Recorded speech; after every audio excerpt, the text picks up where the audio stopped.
Bharatiya Janata party ने अपने उम्मीदवारों की लिस्ट जारी कर राजनीतिक हलकों के साथ साथ अपने ही संगठन में हलचल बढ़ा दी है।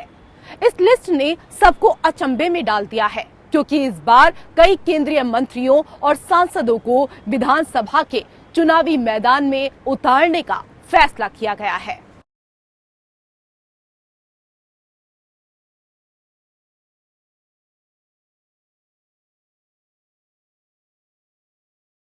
इस लिस्ट में जिन 3 केंद्रीय मंत्रियों नरेंद्र सिंह तोमर, प्रहलाद सिंह पटेल, फग्गन सिंह कुलस्ते और संगठन के महासचिव कैलाश विजयवर्गीय को शामिल किया गया है, वो प्रदेश में अपने राजनीतिक कद की वजह से मुख्यमंत्री पद के दावेदार रहे हैं।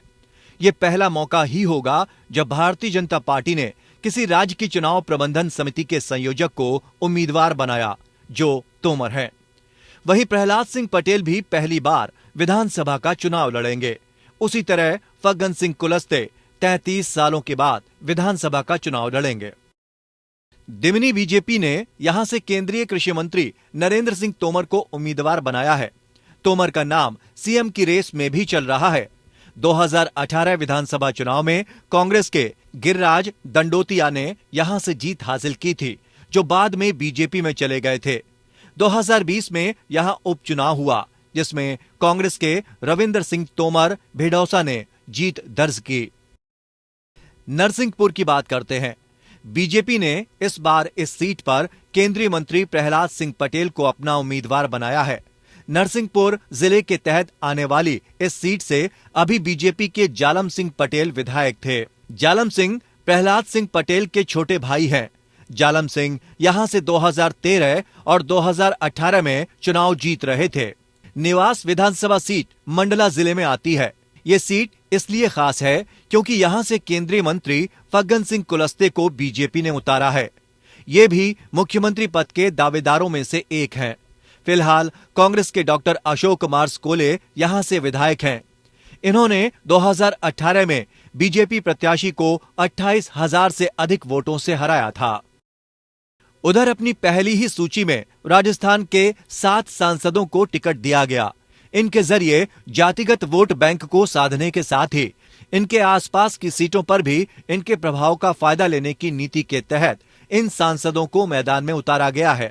सांसद दिया कुमारी को राजधानी की विद्याधर नगर सीट से उम्मीदवार बनाया गया है। इस सीट पर राजपूतों की बड़ी संख्या को देखते हुए पार्टी ने राजधानी जयपुर के राजपूत वोट बैंक को साधने के लिए दिया कुमारी को टिकट दिया। जयपुर शहर की झोटवाड़ा सीट पर लोकसभा सांसद कर्नल राज्यवर्धन सिंह राठौर को प्रत्याशी बनाया गया है। मंडावा विधानसभा सीट शेखावाटी क्षेत्र में कांग्रेस का दबदबा कायम है। इस क्षेत्र में जाटों का अहम रोल चुनाव में माना जाता है। पिछले चुनाव में भी भाजपा को इस क्षेत्र की 21 में से केवल 3 सीटों पर संतोष करना पड़ा था। यहां सीकर, झुंझुनू और चुरू में मजबूत जाट नेता की भाजपा को जरूरत थी, जो आसपास की सीटों पर भी प्रभाव डाल सके। इसलिए भाजपा ने मंडावा से सांसद नरेंद्र कुमार को मैदान में उतारा है। भाजपा संगठन के सर्वे में यह सामने आया कि यहां सांसद नरेंद्र कुमार के अलावा कोई दूसरा स्थानीय कार्यकर्ता ऐसा नहीं है जो कांग्रेस को मात दे सके। इसलिए भाजपा ने यहां नरेंद्र को चुनाव मैदान में उतारा है। तिजारा विधानसभा सीट। तिजारा भाजपा के लिए एक ऐसी सीट है जहां से फिलहाल सीट निकालना स्थानीय कार्यकर्ता के लिए टेढ़ी खीर साबित होगी। पिछली बार भी भाजपा दूसरे नंबर पर भी मुकाबला नहीं कर पाई थी। यहां यादव और गुर्जरों के साथ मुस्लिम बहुतायत है। मेव मुस्लिम समाज का बड़ा तबका कांग्रेस के साथ है। वहीं आसपास के मेवात क्षेत्रों में कांग्रेस एससी और मुस्लिम के गठजोड़ से जीतती आई है। भाजपा यहां वोटों का ध्रुवीकरण करके इस सीट को निकालने के लिए सांसद बाबा बालकनाथ को मैदान में उतार चुकी है। किशनगढ़ विधानसभा सीट। भाजपा किशनगढ़ से भागीरथ चौधरी को उम्मीदवार बना चुकी है। वे पहले भी किशनगढ़ से विधायक रह चुके हैं।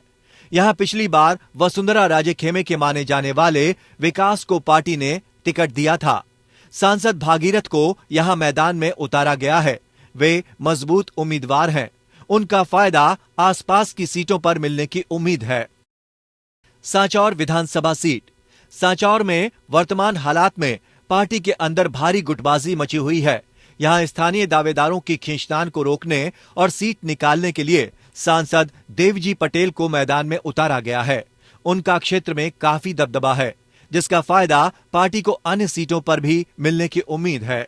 मंत्रियों और सांसदों को मोदी ने विधानसभा चुनाव में उतार तो दिया है, लेकिन बीजेपी का यह प्रयोग सफल होगा या नहीं, ये तस्वीर तो नतीजों के बाद ही साफ हो सकेगी। Bureau report.